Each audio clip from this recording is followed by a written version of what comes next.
All right, yo, what's going on, everybody? We're back with Orb episode 22.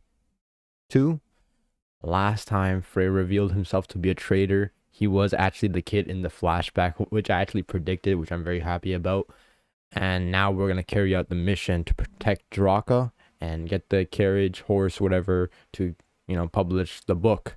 So be sure to like, comment, and subscribe if you guys enjoy my reaction. Also consider checking out the Patreon where you can get full and uncut access reactions to Orb, Pluto, Dandadan, Mashle, Sakamoto Days, and Apothecary Diaries, and eventually more movies and TV shows. Right now I only have Look Back on there, but eventually we'll have more, so be sure to check it out.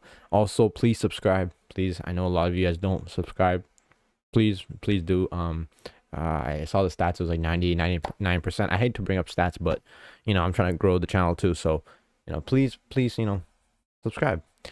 And also, let's get into the reaction. Oh, okay, I get it. So he's basically sacrificing himself. Or are they all sacrificing themselves? I guess they're all sacrificing themselves. I wasn't really clear on the plan, but we move. 私たちはヨレンタさんを知ってる。私にはあの声が、私の価値観への、私の未来への肯定に聞こえた。なので、何が言いたいかというと、私も仕事します。ああ、頼んだぞ。はい。Neither of you will be known to history. Wow, interesting title. Well, that kind of spoiled that they're both dying.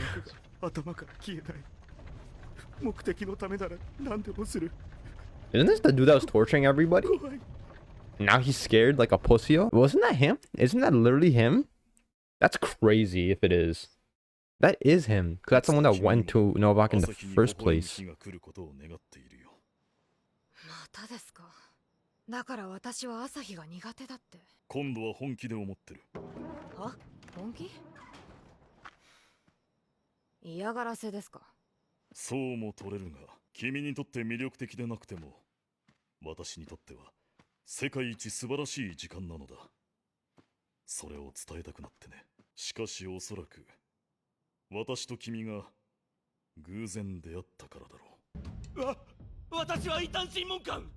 What a pussy. Yeah, that's literally him, the one who's talking hot mess. Actually, the church should do this. Oh, they got the riot shields. This is looking a lot similar to what's happened a lot today. Protests and everything. The police blockades. What the hell is going on? Why is he freaking out? Novak's like, oh, this guy's a pussy.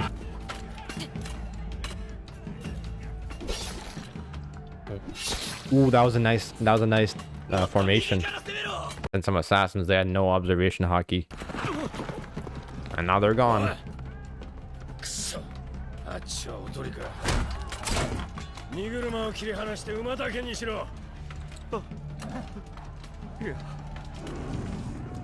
He's like, bro, who are these? Look at this guy. He's like, even in my old age, I still gotta be the one to lead things. Are we gonna have Novak fight Schmidt? Bro, there's so many of them though, bro. God damn. He's gonna leave himself behind. I'm scared. Wow. Schmidt is one of my favorite characters. I love Schmidt.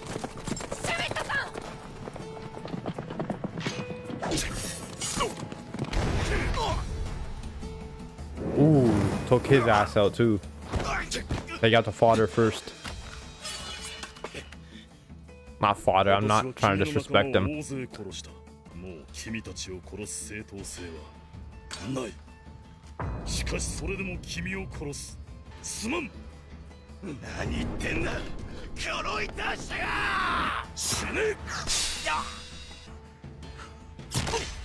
Yeah, you shouldn't have done that. I thought it was Novak. That's literally... Oh. But did he survive that? Oh my god, it ended so quick, man. That's literally through the neck. There's no way he's out of that. Fuck! My bad.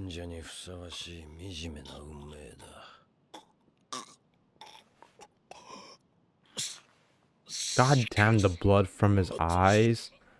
God damn Schmidt. R.I.P. Schmidt. Ah, and Novak still survives. But blood loss at his old age. I think I'm gonna finish the show today.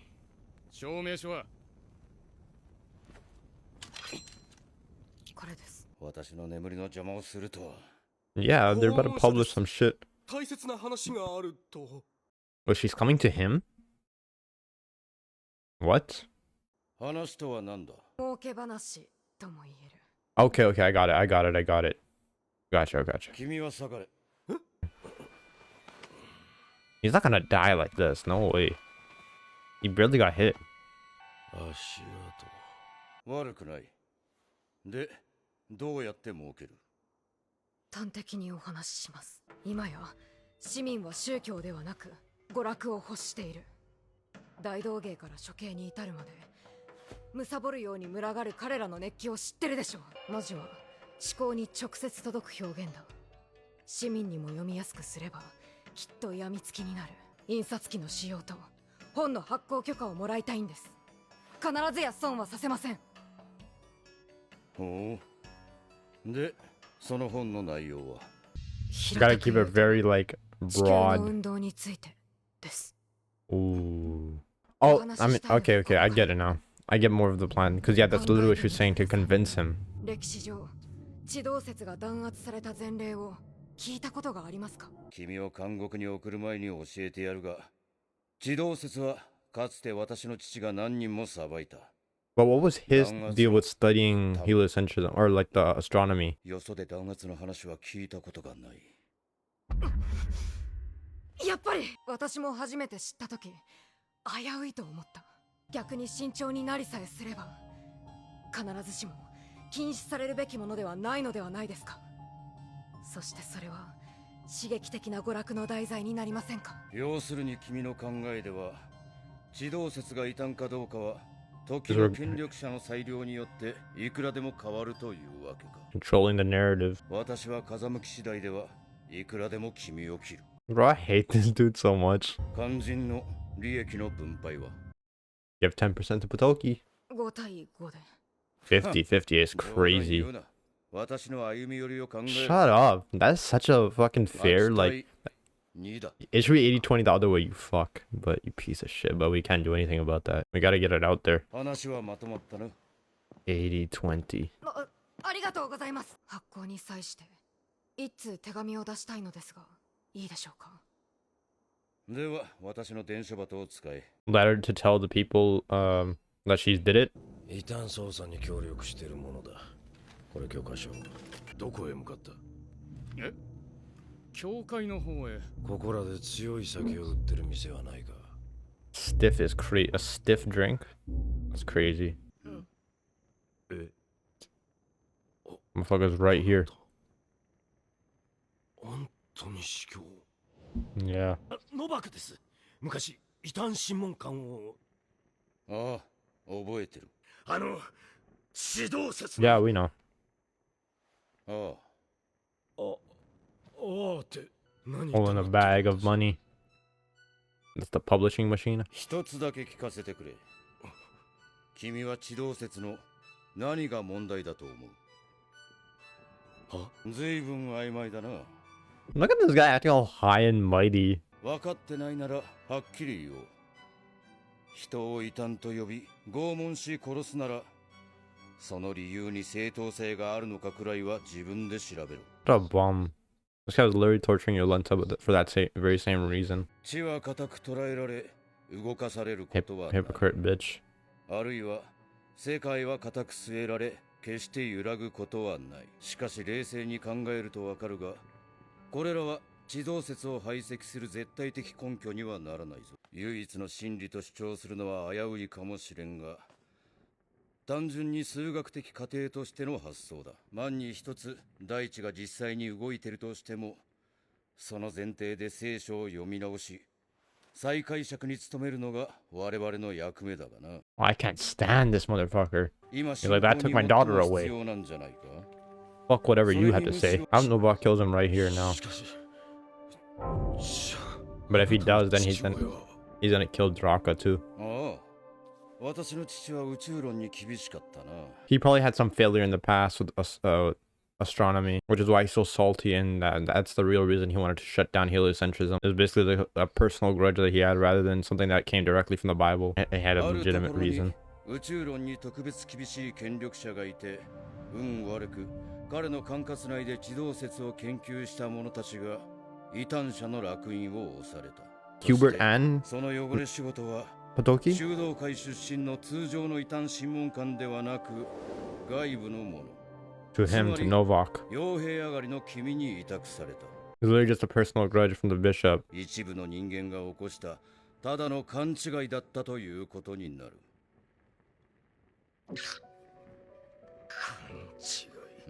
Facts. Like Novak dedicated his basically. ラファウ奥地バーデーニ自動説で処刑 Him saying the name, I don't know why him saying the name actually fucking hit so hard. Cause it's like we followed this guy from episode 1. We followed him, bro.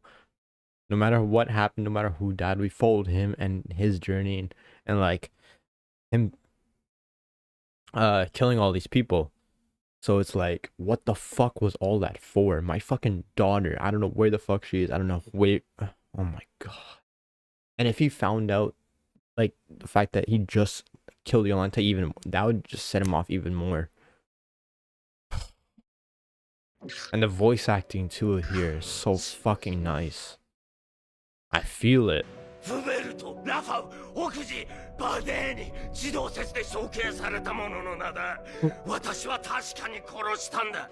Kill this motherfucker right here now. 私の My 娘を daughter. そうだ記録彼らの If he said her 記録 name, oh my 非公 god. 開処刑だろ。君の宇宙論関係は非公開処刑が多すぎた。 My god, I can't stand this motherfucker. 君の記録が残ってるか調べさせ、 And erased 見 him. つけ次第処分しろと指示した。自動説の迫害を実行した You're the only one that knows everything that went down. この世で私だけ Yeah, you're the only one that did it, and you're literally the one that did it. 他の場所に He's 生 gonna まれて burn い this れば place down. He has a torch in his hand. 他の時代に生まれていれば He might kill everybody. 様々な可能性があった。 Does this guy not have no sense of danger? This guy's been sheltered for so long. 君や He doesn't expect he'll 君 die が at 担 all. 当した異端者たち。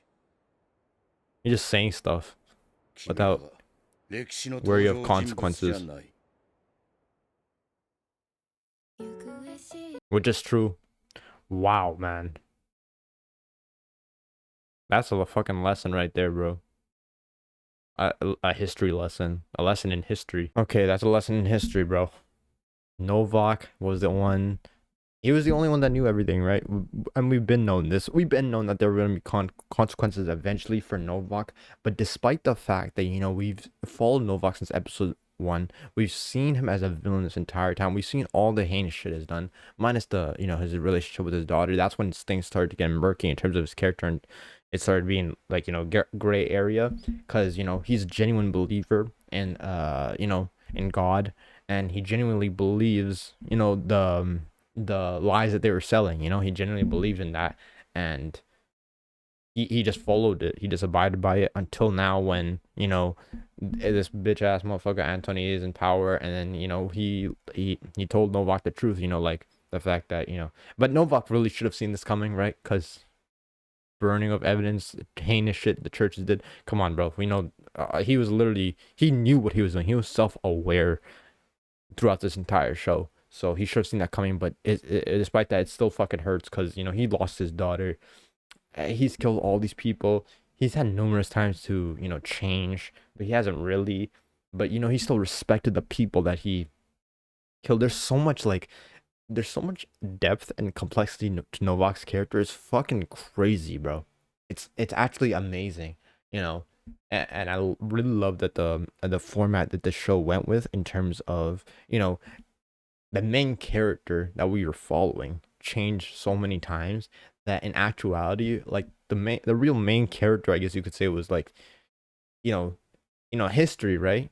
But like mainly like if we're to name a person, it's probably Novak because we followed him since episode 1 till now. We've seen him age so much, how much his life has changed, how much losing his daughter affected him, that we at a point you start feeling bad for him. For me, it was earlier on because I already knew, and I think a lot of people, it's not special, but like I think most of us could begin to see where Novak's character was headed, how we were gonna start feeling for him once we saw his relationship with his daughter, how much he cares for her.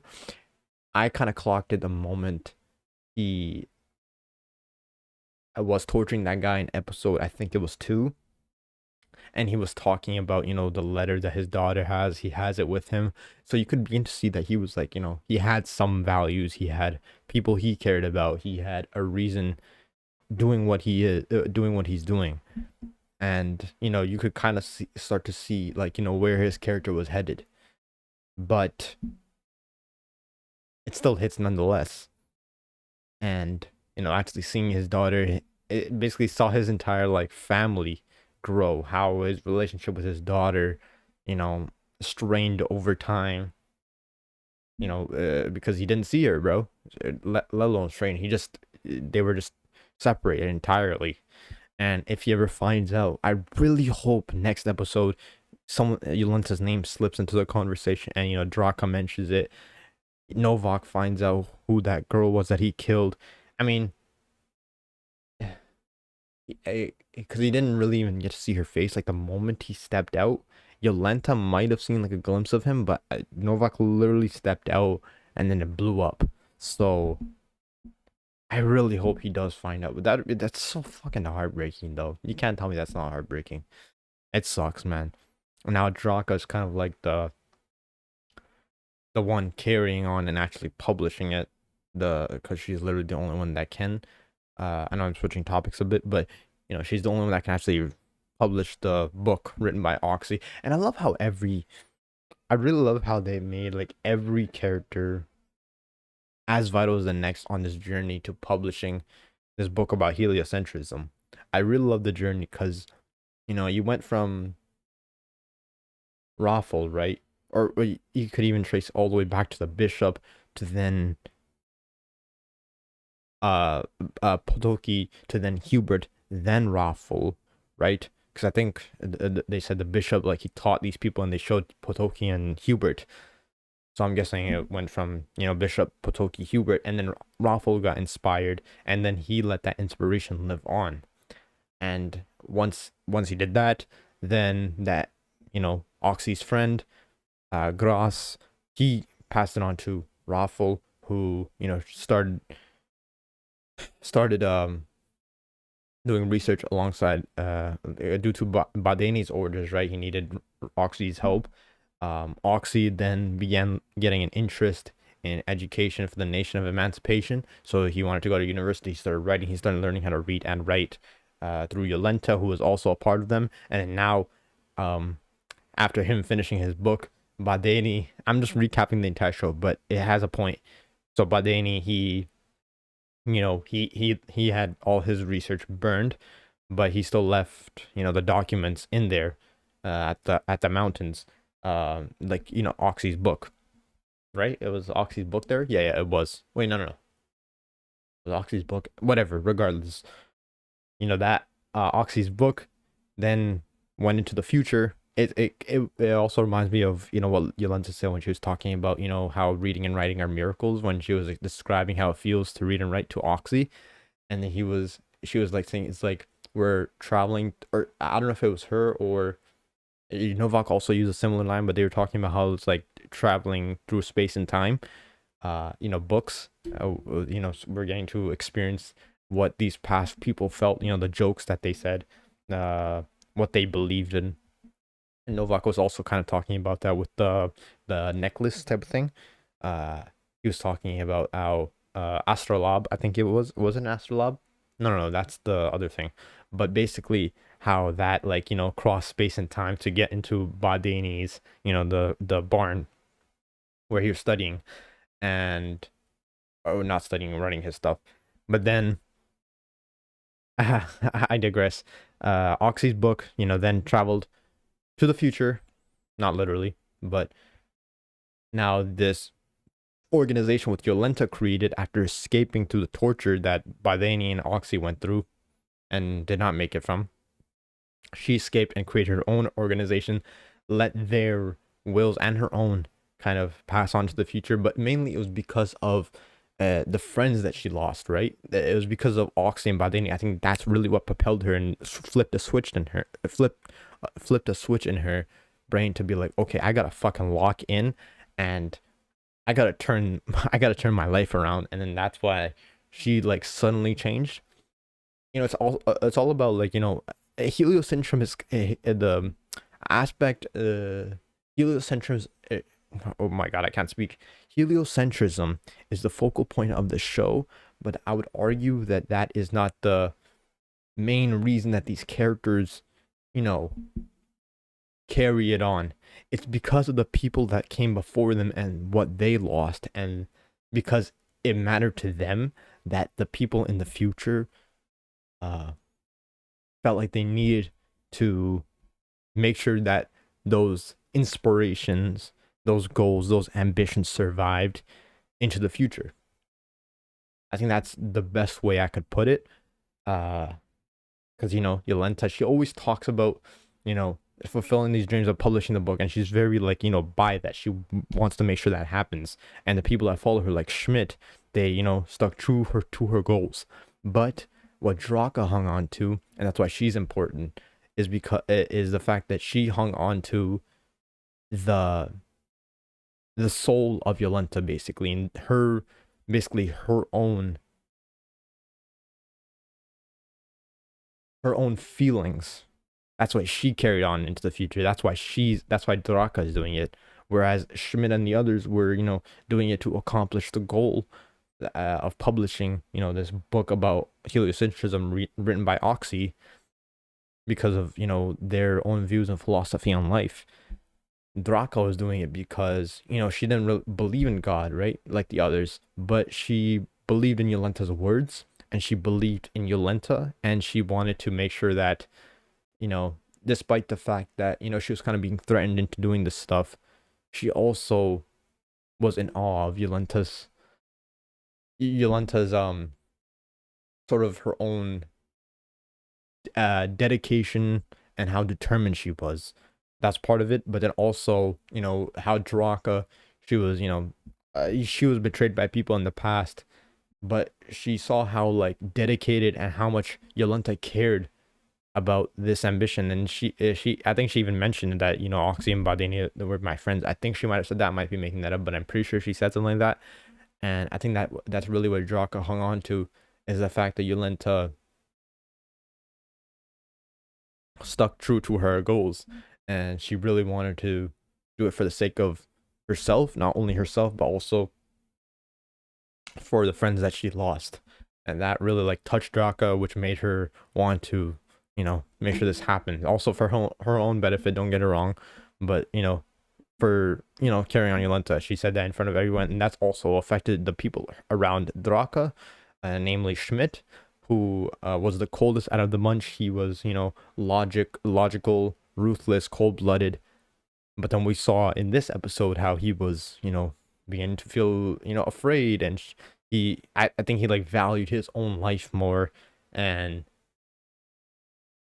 started really like becoming self-aware of his own feelings, which he had shut off for the longest time, because he needed to be cold-hearted to carry on, to continue on with accomplishing these goals, because they were up against a ruthless organization, namely the church. So yeah, such a good show, man. It's such a good show, and it's gonna be interesting to see whether Draka can publish it. And now it's a complete 180 now, because the church is now they're shaking hands with Draka and all these people and all these heretics who they fucking slaughtered, killed, brutally tortured for so many decades in the past. And now they're suddenly yo, we kind of got money now, you know. And there's a good idea here, you know, publishing a book which a lot of people read, and there's like a lot of benefits to it. You know, you could, you know, Draka pitched the idea, which made him convinced, and now Novak's like, what the you guys are suddenly with the people that we've been fucking torturing, or I've been torturing. Well, we've been torturing them for the longest. Now we're suddenly best friends with them. Like, what the fuck? And then he kind of, you know, recalling all the people that he's killed, all the stuff that he's gone through, all the effects of going and doing torturing these people, and you know how it's affected his relationship with the people around him, with the one person he cared about, namely his daughter. I keep using the word namely, but yeah, it's kind of like he should have expected this, but at the same time, we love you, Novak, you know. Well, actually, I do. I love his character. Obviously, he's done some fucking horrible things, but it was part of a system. It was part of the system that he was a part of. So yeah, those are my thoughts, bro. That was a really good episode, man. I don't know how long I was talking for, but I think I cooked with that. It's fun discussing these episodes, especially of like Orb and stuff. Apothecary, I noticed I really enjoy shows that really give me a lot to talk about. You know, I enjoy all types of shows, but the ones that I think I enjoy reacting to the most are the ones that really give me a lot to talk about, and have really like complex characters and stories. But you know, I enjoy all the anime that I react to. Some are just dumb fun and, you know, funny or whatever, but yeah, that was a really good one. If you guys enjoyed my discussion and my reaction, please make sure to like, comment, and subscribe. Please make sure to subscribe, please, because a lot of you guys aren't subscribed. So please make sure to do that. I got a lot more anime reactions coming to the channel. Speaking of, on my Patreon, you can find Orb, Sakamoto Days, Apothecary Diaries, Dandadan, Pluto, and Mashal, alongside a bunch of anime openings and endings, eventually TV shows and movies as well. Right now, we only have a look back, but we'll get more. And with that being said, I'll see y'all in the next one. Peace.